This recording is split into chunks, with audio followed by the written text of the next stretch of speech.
The Locked On Podcast Network presents the NFL Big 3 in 30. The three biggest stories in the NFL from our local experts at the Locked On Podcast Network.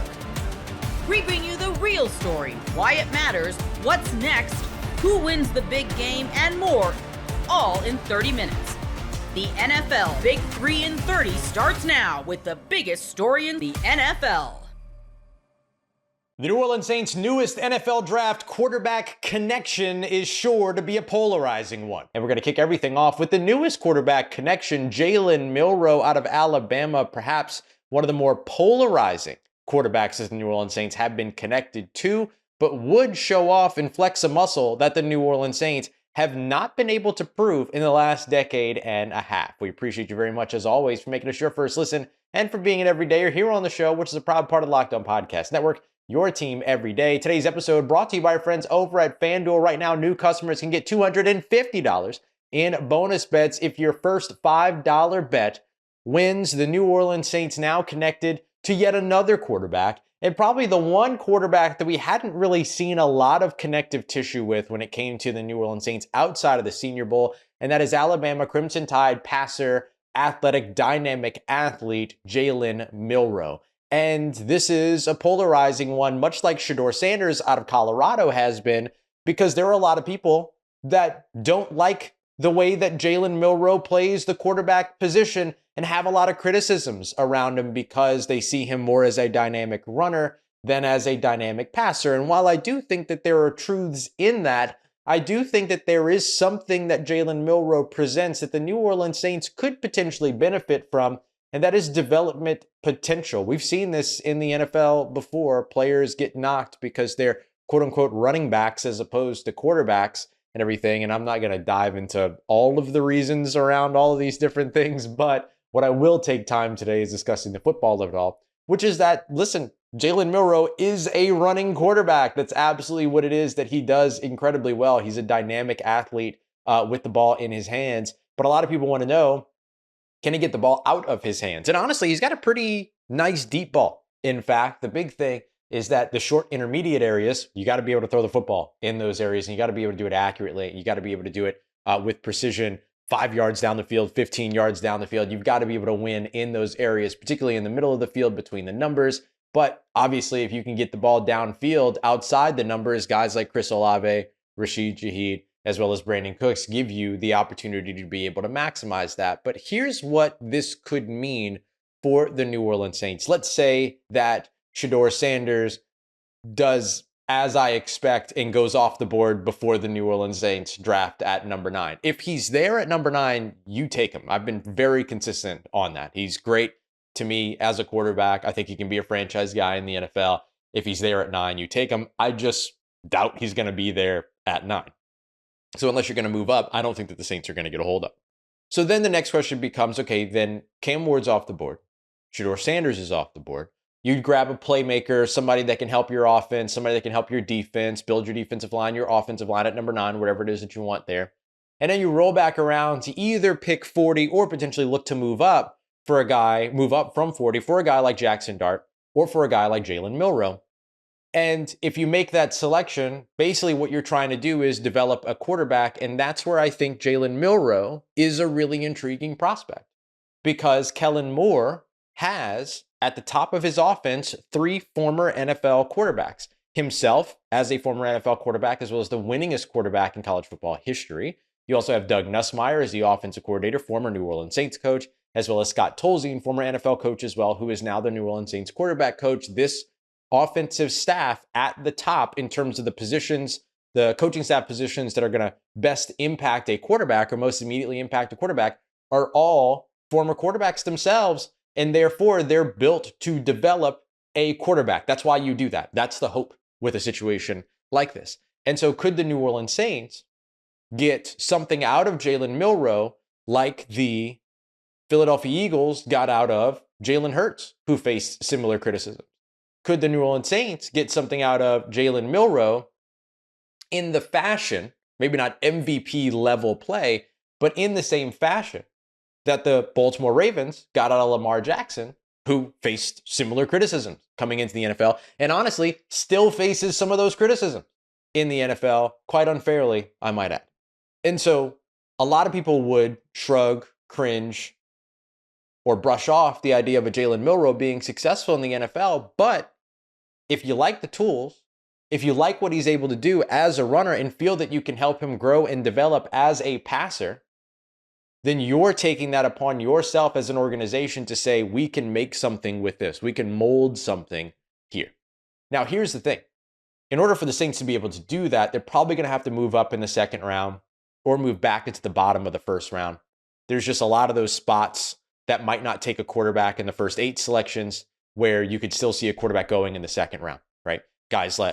Teams like the New York Jets, a team like the Las Vegas Raiders, they might not take a quarterback in the first round, even if Shedeur Sanders does fall. And then therefore, if the New Orleans Saints are still looking for a quarterback at pick 40, they might not be able to sit around and wait for those teams to take a second pass and potentially scoop up a Jalen Milroe, a Jackson Dart, all that. So they'd probably have to mobilize in order to go and get that passer.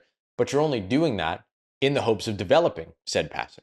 The other piece of this too is the Kellen Moore side of it. Actually, Kellen Moore, being a new head coach and a first-time head coach, is kind of perfectly equipped to be the coach for a guy like Jalen Milroe. It's a comfortable scenario for Jalen Milroe to end up in. He would be somebody that would be able to come in and join a new head coach that's got patience, that the organization is going to have patience with, that has time, and that's not going to be moved on from after just 1 year. And so there's a lot of development potential for Jalen Milroe behind or working with a head coach like Kellen Moore, who's in the situation that he's in, which is a very comfortable situation as a first-time head coach with an organization that has proven to be patient, sometimes to a fault, but has certainly proven to be patient. Jalen Milroe completed 64.3% of his passes last season for just 2,844 yards, 16 touchdowns to 11 interceptions, so that interception to touchdown rate, not ideal. And then, of course, as a runner, he was absolutely incredible. Ran 168 times for 762 rushing yards and 20 rushing touchdowns. The interesting thing there, though, is that the college statistics, the way that it's done, is that sacks are considered rushes and negative rushing yards as well. So he probably had, in terms of what it was that he did beyond that, even more in terms of scramble yards and all those other things. I'll have those numbers for a later episode this week. But it's a comfortable scenario also landing behind Derek Carr, who would have 2025 more than likely as the starting quarterback for the New Orleans Saints. And then even if Derek Carr ends up injured and things like that, you don't have to be thrust into the situation as a starter. You could turn to a Spencer Rattler to step in again, just like you did last year. It's a comfortable scenario for Jalen Milroe to potentially develop. The pitfall is, what if he doesn't? Not a huge disappointment, right? You're rolling your dice on, I mean, at the worst scenario here, you get a phenomenal athlete that you try to find another way to utilize on the field. I don't think there's anything wrong with that, but I think if you have the chance to develop him as a quarterback, you want the ball in his hands. You want the ball in the hands of that athlete every play.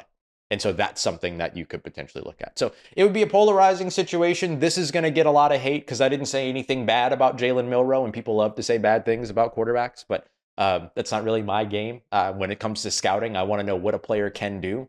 And there's a lot of tools for Jalen Milroe, and certainly would present a very interesting development piece for the New Orleans Saints in potentially developing a quarterback, which is something that they showed in each of their previous regimes they did not have the ability to do. Could Kellen Moore finally bring quarterback development to the Big Easy? And could it start with Jalen Milroe? We'll find out later on this month. Could start with Shedeur Sanders as well. Could start with Jackson Dart as well. We'll see where things go. The NBA playoffs are almost here, and FanDuel is giving new customers an incredible way to get in on the action. Right now, when you join FanDuel and place your first $5 bet, you'll get $250 in bonus bets if your first bet wins.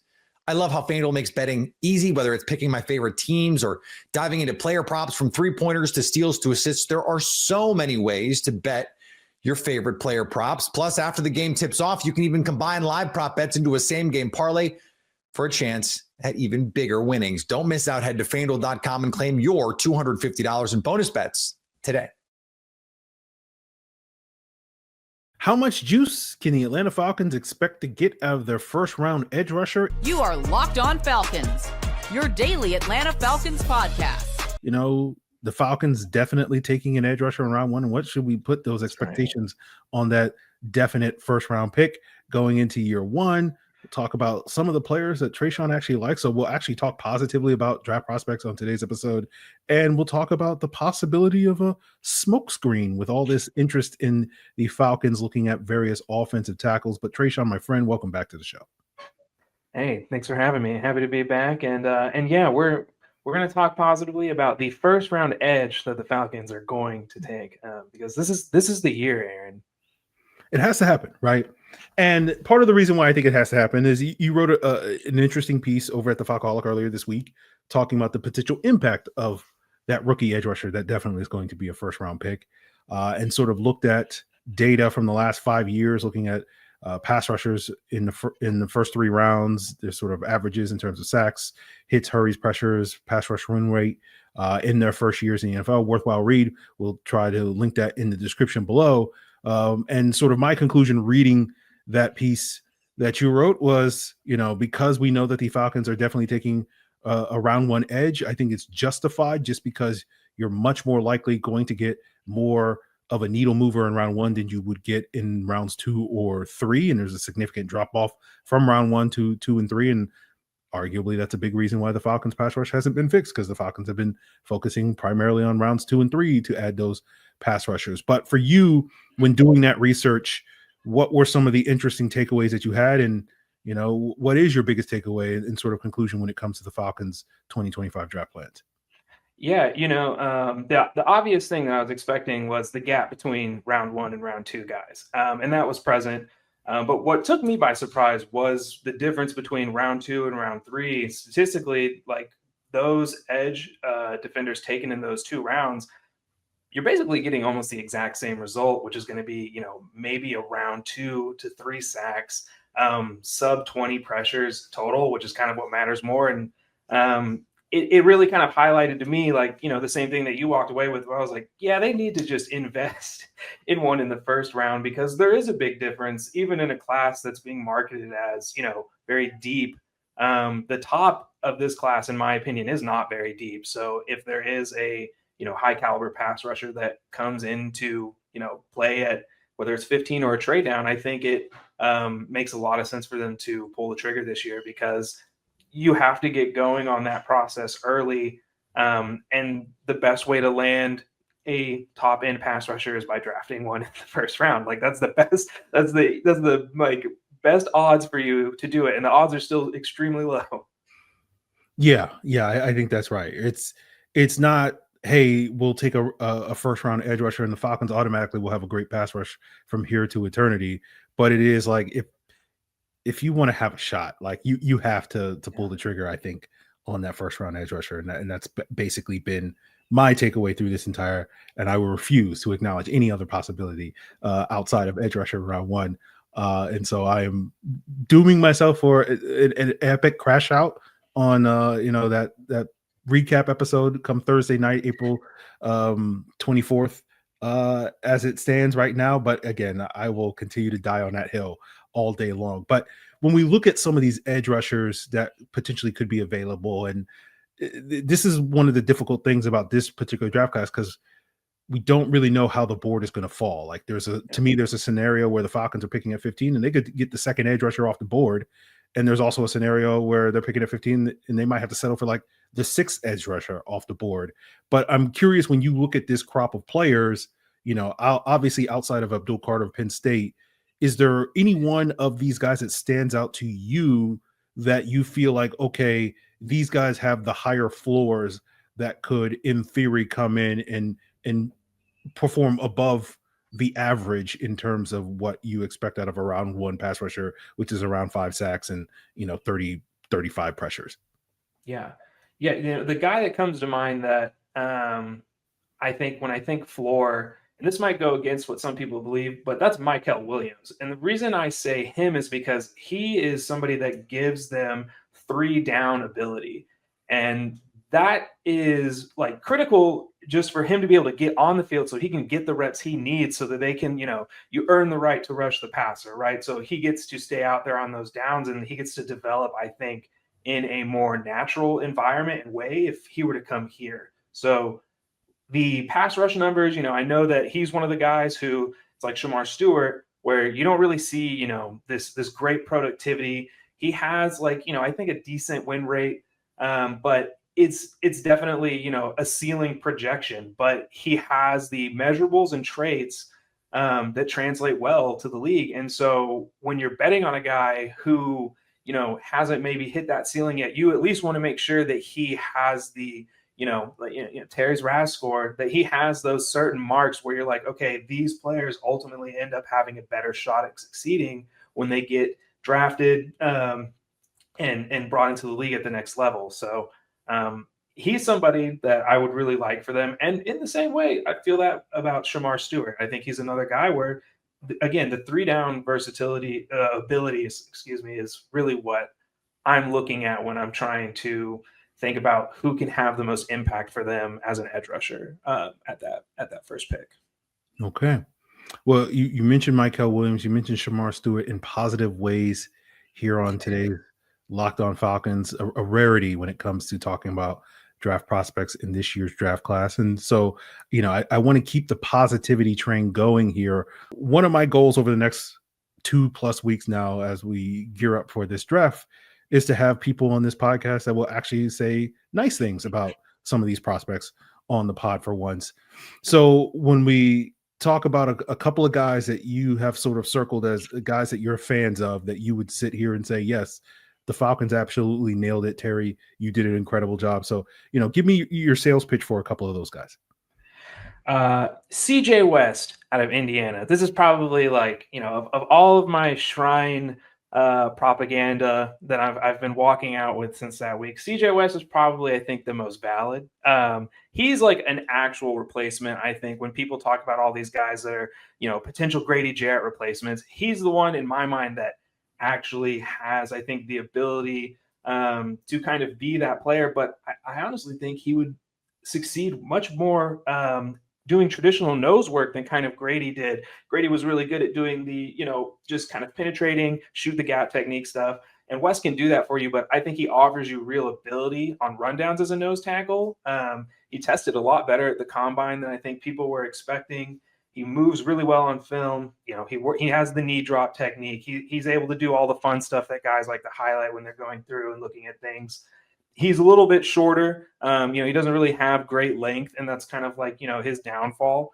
But he has, what I think you need to have if you're that player, which is what Grady had, which is he has the strength and the play strength to succeed at the next level. He's perfect if you have a 3rd-round pick. It's not a guy that I like at 46. If the Falcons can accumulate some draft picks, he's somebody that, I would really like for them to grab with, a potential 3rd or 4th or whatever they're able to squeeze out of another team. Who else is on your list? So I know you talked about Barron the other day. I really like his teammate, Andrew Makuba.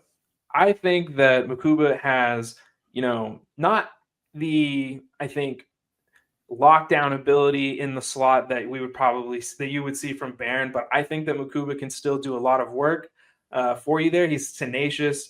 He's not the biggest guy, but when you watch him on film, he has no problem crashing down into the box, playing the run. He's just a really physical player. He has good range. He is somebody that could be moved around in a very versatile way, which that kind of seems what, the Falcons are after. I don't think they necessarily want a traditional slot cornerback, because run defense, in my opinion, when they were in nickel was an issue from the slot at times. I thought Alford was okay, but it just still wasn't at the level that I think it needs to be if they want to be in nickel as much as they were last year. Maybe that changes, so TBD, but he's a guy that I think offers you a lot in the secondary that I would like for them to potentially grab. If that's I would honestly be fine with him at 46. I think he's a top 50 player in this class. Yeah, I actually like Makuba more than I like Nicky Manwari. So I know that's a spicy take based off of how most people rate Nicky Manwari as a top 20 talent, and Makuba more like a borderline top 100 talent. But I actually like him a lot more than that guy. But so he has his tape is better. If you're looking at who can play the position better, I agree with you. There's Manwari's not there. And it is funny, I think at this point we have seen a little bit of a decline on Eamon Ward. I think PFF has him down at like pretty far down on their big board now. Yeah, I think I just looked at was. it because I was compiling a consensus board, and I think they just moved him down from like to like 70 or something. It's like 70. Yeah, it's pretty low. So I think, you know, the Raz card is nice, but the film never really lined up with it. Yeah. You know, you're betting on development with Eman Wari more so than, you know, and I think that's the selling point on a guy like Makuba, where the floor I think is pretty high. Maybe he doesn't have the higher ceiling just because the physical traits aren't quite what you would ideally want with the size and the weight and all that stuff. But I think he can be a plug and play player that has that versatility that you're talking about. But is there another name on your list? Yeah. So the Falcons shared a video today of Chris Lindstrom. I think he was squatting like 605 pounds. You know, he's just getting ready for his first team All Pro season that's coming his way this year. But I noticed in the video that it looked like he was working out with Drew Kindle, and because this is, you know, I'm able to use Instagram, I confirmed it was Drew Kindle, and so, you know, it made a lot of sense. Two BC guys. Alec must have missed the invite. I don't know. Just, you know, gotta leave your little brother at home.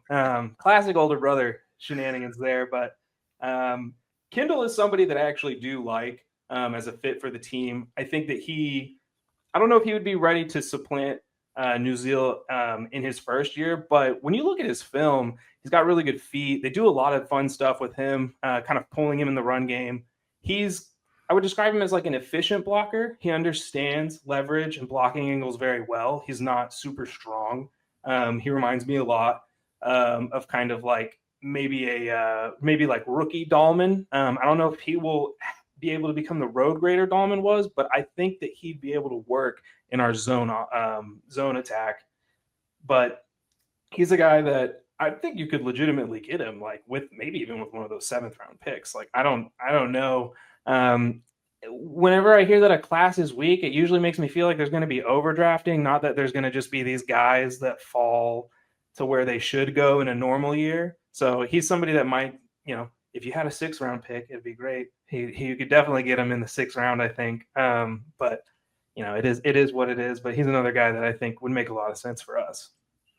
I'm shocked that, you know, you promoted a center here and you weren't promoting Thomas Perry, the Shrine Bowl guy here on the show. You know, that was I guess, you know, you got a quota on only one Shrine Bowl guy per episode or something. Hey man, I've got some Ben Saul's takes for you. So that's that's the second Shrine guy that I was waiting to tell you about here. That, you know, I think, hey, you know, I know we got Lenny Craig, but what's one more? What's one more kicker? Just got to be ready. You know, unprecedented 3-way kicker everybody competition. Wanted last year. Last year, I remember. Why isn't there a succession plan for kicker on the roster already? What? Now they have to go look for scraps. This is terrible management by Terry. So Terry's just doing what people ask for.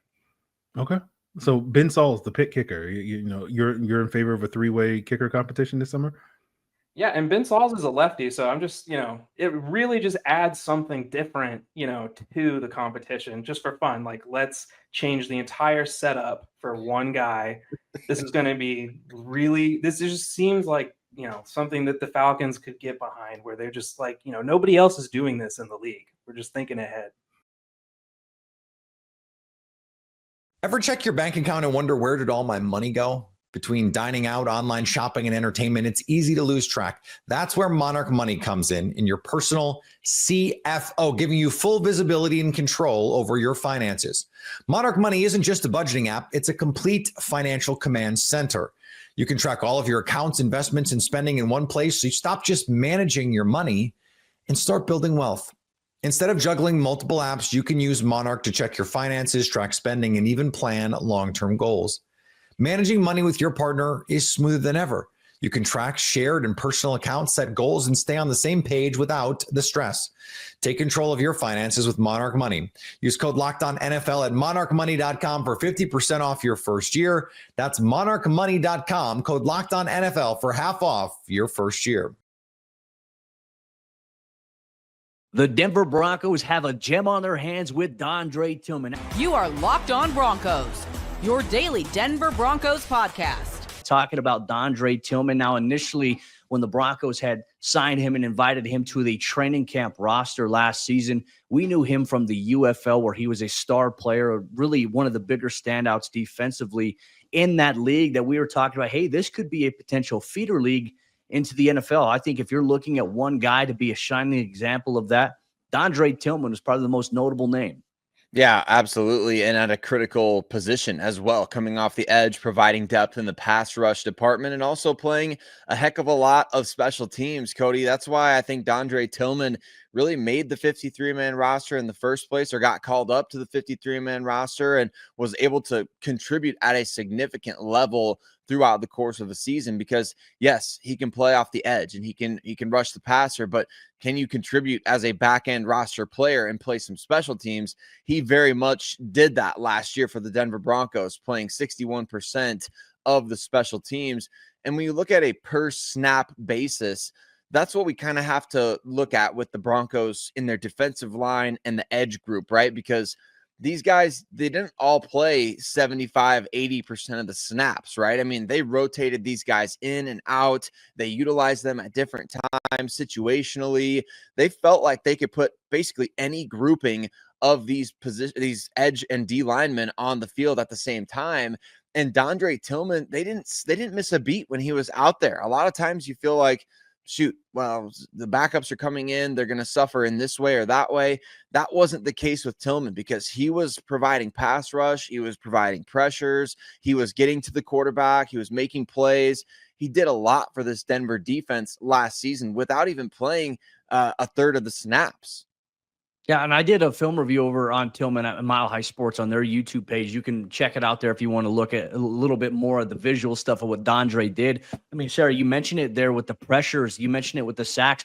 I mean, you talk about the limited role that he played last season defensively from a snap basis, 29% of the Broncos' defensive snaps. That's what Tillman played last year. And in those 29% of snaps, that volume there over the course of 12 games, he had 5 sacks on opposing QBs. And really, I think the NFL, Broncos country, they loved what they saw from him during the preseason. And obviously, if you attended training camp practices, everyone was paying attention to Dondrea Tillman, saying, hey, this guy, he's a standout player. Can he carry that over into the preseason?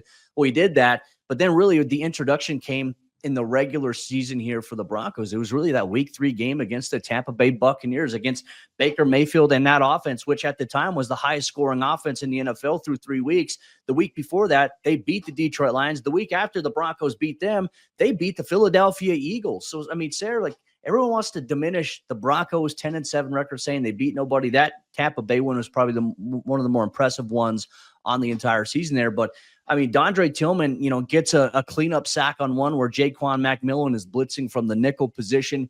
He cleans it up there. The Broncos made Baker Mayfield's life miserable. But then there was one where they were in the red zone. I think they were around the 10-yard line, somewhere along those lines. And then Dondrea Tillman comes up. I think it was on 2nd and 10, to be honest with you. Comes up the big sack that knocks Baker Mayfield and the Bucs back 10 yards there. Everyone's like, wow, okay, hey, we want to see a little bit more of this Dondrea Tillman guy. And, of course, throughout the entire season, he had moments where he had a big pressure, or he had a big run stop, or he had a big sack. He had a sack against Joe Burrow and the Cincinnati Bengals. He did a fantastic job stunting inside. He had 1 sack on Justin Herbert against the Los Angeles Chargers, where really he disrupted a screenplay that was meant for the running back. And obviously, you want to see that film breakdown. Mile High Sports YouTube has that. But you talk about the impact that Dondrea Tillman had in this role.